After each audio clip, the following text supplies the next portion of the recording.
We've been coming here since January, and we've been taking apart an old broken dry stone wall and rebuilding it. And it's now getting on for 100 yards long.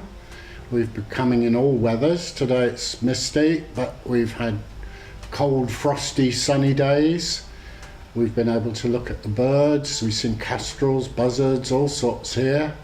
We come here every fortnight. On alternate weeks, we go to the AONB Mendip headquarters at Charterhouse, where we've been clearing paths, bending benches, doing some painting, and generally helping them out as volunteers.